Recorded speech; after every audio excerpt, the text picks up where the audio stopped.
اسی نے مشتاق کا علاج کیا تھا۔ میرے استفسار پر اس نے اس امر کی تصدیق کر دی ہے کہ مشتاق کا مرض لا علاج ہے۔ وہ زندگی بھر وظیفہ زوجیت ادا کرنے کے قابل نہیں رہا، لہٰذا اسے کسی بھی حال میں شادی نہیں کرنا چاہیے۔ یہ تو ہو گئی ایک بات۔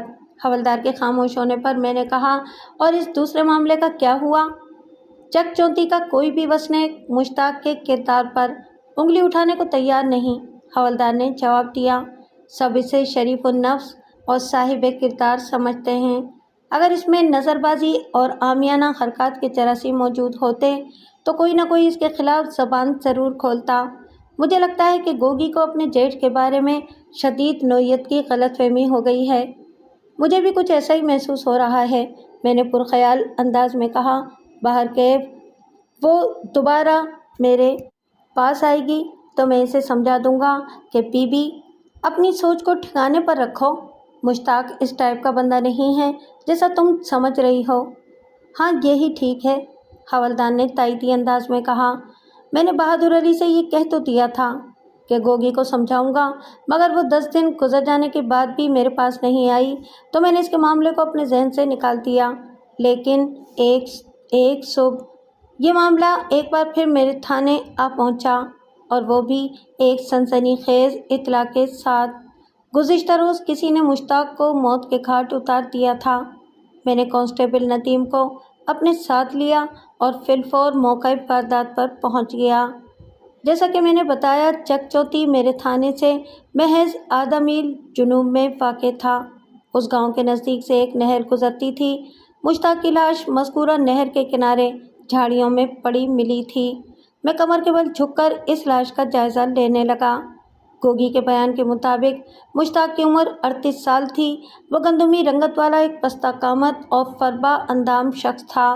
مقتول نے لنگی کے اوپر کرتا پہن رکھا تھا اور پیٹ کے مقام پر وہ کرتا لہو لہو ہو رہا تھا۔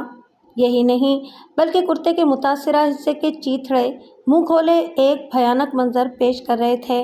مشتاق کی آنتیں اور ان کے متعلقات پیٹ سے باہر جھانک رہے تھے۔ بادیو نگاہ میں مجھے یقین ہو گیا کہ اس بد نصیب کے پیٹ میں قاتل نے کسی تیز دھار خنجر یا چھری سے متعدد وار کر کے اسے موت کی نیند سلا دیا تھا۔ اس لرزہ خیز طریقہ واردات سے صاف ظاہر ہوتا تھا کہ قاتل کے دل و دماغ میں مشتاق کے لیے نفرت اور انتقام کا ایک بحر بے کراں موج زن تھا۔ مشتاق کی موت کی یہ کیفیت مجھے بالکل ہضم نہیں ہوئی، وہ اس لیے کہ میری معلومات کے مطابق اس کا کوئی بھی دشمن نہیں تھا۔ میں نے اکڑو بیٹھ کر مشتاق کے جسم کے دوسرے حصوں کا معائنہ کیا تو مجھے اس کے سر کے عقبی حصے میں درمیانے آلو کے سائز کا ایک گھومر دکھائی دیا۔ مجھے یہ اندازہ قائم کرنے میں کسی دقت یا دشواری کا سامنا نہیں ہوا کہ پہلے کسی آہنی یا چوبی شے کا وار کر کے مشتاق کو نیچے گرایا گیا تھا، اس کے بعد پیٹ چیر کر اسے فنا کے گھاٹ اتار دیا گیا تھا۔ زیادہ امکان اس بات کا تھا کہ مضبوط لاٹھی کی مدد سے مشتاق کے سر کو نشانہ بنایا گیا تھا۔ میں نے ایک چادر منگوا کر مشتاق کی لاش کو ڈھک دیا اور چائے وقوع کی کارروائی میں مصروف ہو گیا۔ ہاں، میں یہ بتانا تو بھول ہی گیا کہ مقتول کے کرتے کی ایک جیب میں سے 800 روپے کے کرنسی نوٹ بھی برآمد ہوئے تھے۔ اس زمانے میں 800 روپے ایک موٹی رقم ہوا کرتی تھی، اور آج کے حساب سے آپ اسے مبلغ 8 لاکھ روپے سمجھ لیں۔ جائے وقوع اور اس کے گرد و نواح کا اچھی طرح جائزہ لینے کے باوجود بھی آلۂ قتل یا کوئی ایسی اہم چیز میرے ہاتھ نہیں لگی جو اس خون ریز واردات پر روشنی ڈال سکے۔ میں نے کانسٹیبل ندیم کی نگرانی میں مشتاق کی لاش کو ضلعی اسپتال بھجوا دیا اور وہاں موجود لوگوں سے پوچھ تاچھ کرنے لگا۔ موقع واردات پر درجن بھر افراد نظر آ رہے تھے، جن میں مقتول کا چھوٹا بھائی اشتیاق بھی شامل تھا۔ اشتیاق دبلا پتلا اور دراز قامت ایک عام سا دیہاتی تھا۔ مجھے اس کی حالت ٹھیک نہیں لگی۔ اس کا چہرہ غم و اندوہ کی تصویر بنا ہوا تھا اور آنکھوں سے ویرانی جھلکتی تھی۔ مجھے ایسا محسوس ہوا کہ اگر وہ کچھ دیر اور وہاں کھڑا رہا تو تیورا کر زمیں بوس ہو جائے گا، اور عین ممکن ہے کہ بے ہوش بھی۔ اشتیاق، میں نے اس کے کندھے پر ہاتھ رکھ کر نرم لہجے میں کہا، مجھے تمہارے بھائی کی المناک موت کا بڑا دکھ ہے۔ میں اس واقعے کے ذمہ دار کو عبرت انگیز سزا دلوا کر ہی سکون سے بیٹھوں گا۔